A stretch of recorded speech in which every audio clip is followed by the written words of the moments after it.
তিন উপদেষ্টাকে অবিলম্বে পদত্যাগ করতে হবে বললেন ইশরাক।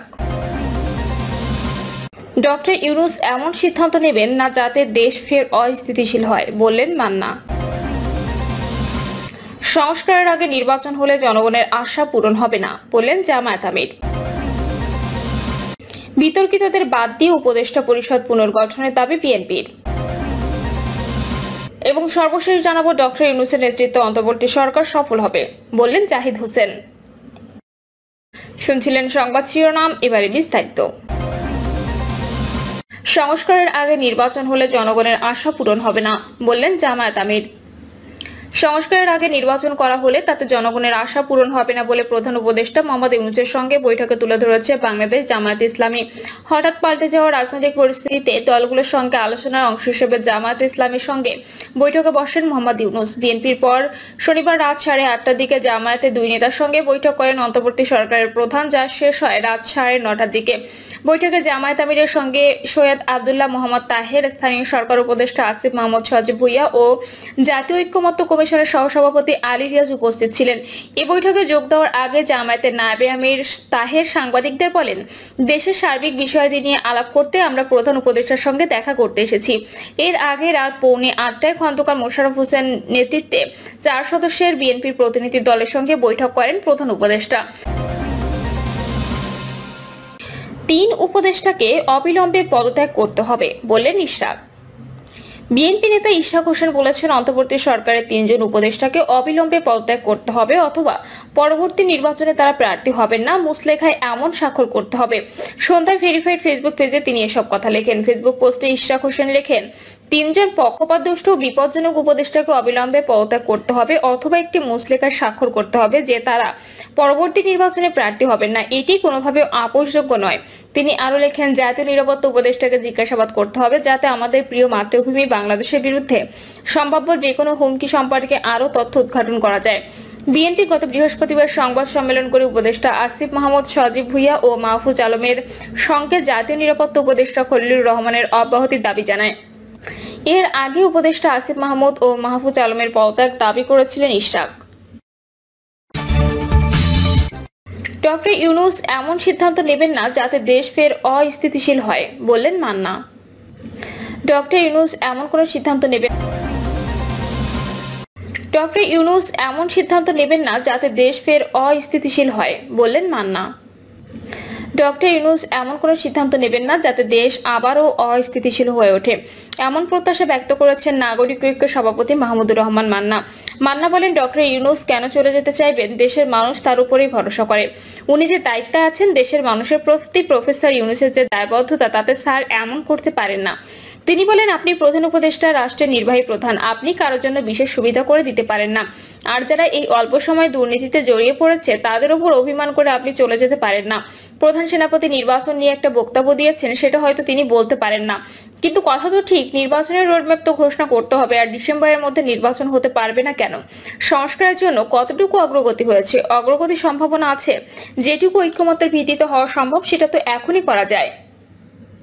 আর ঐক্যমত্য ছাড়া তো কিছুতে হাত দেওয়া যাবে না। যত বিতর্কই হোক আমাদের একসঙ্গে চলতে হবে। আমি প্রত্যাশা করি ডক্টর ইউনূস এমন কোনো সিদ্ধান্ত নেবেন না যাতে দেশ আবার অস্থিতিশীল হয়ে ওঠে। সংস্কারের আগে নির্বাচন হলে জনগণের আশা পূরণ হবে না বললেন জামায়াত আমির। সংস্কারের আগে নির্বাচন করা হলে তাতে জনগণের আশা পূরণ হবে না বলে প্রধান উপদেষ্টা মোহাম্মদ ইউনূসের সঙ্গে বৈঠকে তুলে ধরেছে বাংলাদেশ জামায়াত ইসলামী। হঠাৎ পাল্টে যাওয়া রাজনৈতিক পরিস্থিতিতে দলগুলোর সঙ্গে আলোচনার অংশ হিসেবে জামায়াত ইসলামীর সঙ্গে বৈঠকে বসেন মোহাম্মদ ইউনূস। বিএনপির পর শনিবার রাত 8:30টার দিকে জামায়াতের দুই নেতার সঙ্গে বৈঠক করেন অন্তর্বর্তী সরকারের প্রধান, যা শেষ হয় রাত 9:30টার দিকে। বৈঠকে জামায়াত আমিরের সঙ্গে সৈয়দ আব্দুল্লাহ মোহাম্মদ তাহের, স্থানীয় সরকার উপদেষ্টা আসিফ মাহমুদ সজীব ভুইয়া ও জাতীয় ঐক্যমত্য বিতর্কিতদের বাদ দিয়ে উপদেষ্টা পরিষদ পুনর্গঠনের দাবি বিএনপির।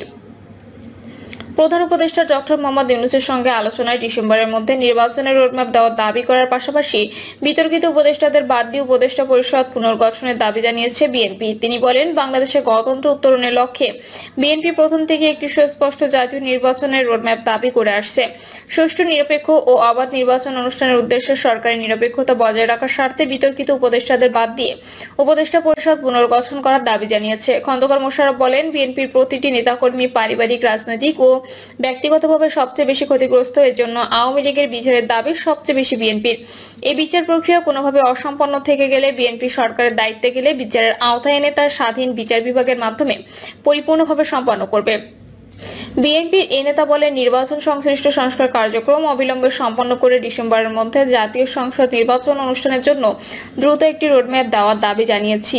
বাংলাদেশের মানুষ বিশ্বাস করে অন্তর্বর্তীকালীন সরকারের মূল দায়িত্ব হচ্ছে একটি সুষ্ঠু ও নিরপেক্ষ নির্বাচনের মাধ্যমে বাংলাদেশকে গণতন্ত্র উত্তরণের প্রক্রিয়া দ্রুত সম্পন্ন করা। যে কোনো উসিলায় নির্বাচন যত বিলম্ব করা হবে, আমরা মনে করি জাতির কাছে আবার স্বৈরাচার পুনরায় ফিরে আসার ক্ষেত্রে প্রস্তুত হবে। এর দায় দায়িত্ব বর্তমান সরকার এবং তাদের সঙ্গে সংশ্লিষ্টদের উপরে বর্তাবে। তিনি আরো বলেন, বিএনপি কখনোই প্রধান উপদেষ্টার পদত্যাগ চায়নি, বরঞ্চ প্রথম দিন থেকেই এই সরকারকে সর্বোত্তক সহযোগিতা করে যাচ্ছে। এদিন সন্ধ্যা 7:35 প্রধান উপদেষ্টা ডক্টর মোহাম্মদ ইউনূসের সঙ্গে বৈঠকে বসে বিএনপির পক্ষ থেকে বৈঠকে নেতৃত্ব দেন দলের স্থায়ী কমিটির সদস্য খন্দকার মোশাররফ হোসেন। তার সঙ্গে স্থায়ী কমিটির আরও 3 জন সদস্য ছিলেন। তারা হলেন আব্দুল মঈন খান, আমির খসরু মাহমুদ চৌধুরী ও সালাউদ্দিন আহমদ।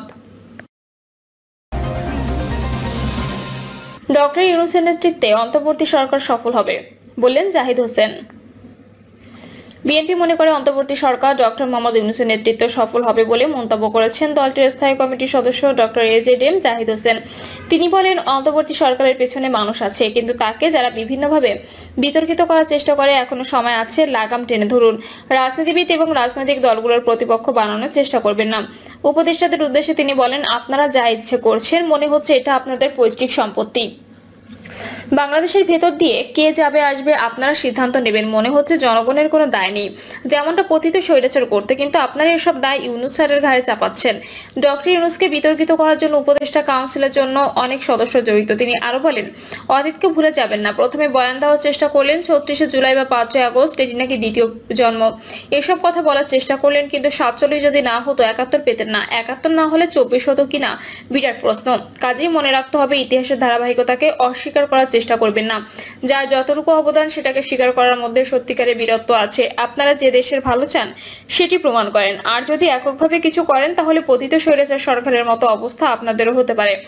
এনসিপির উদ্দেশ্যে জাহিদ হোসেন বলেন, আপনারা আইন আদালতকে বিশ্বাস করেন না। আইন আদালত যখন আপনাদের পক্ষে থাকে তখন আপনারা খুশি, আর যখন বিপক্ষে যায় তখন ফেসবুকে স্ট্যাটাস দেন। এগুলো তো শেখ হাসিনার মানসিকতা।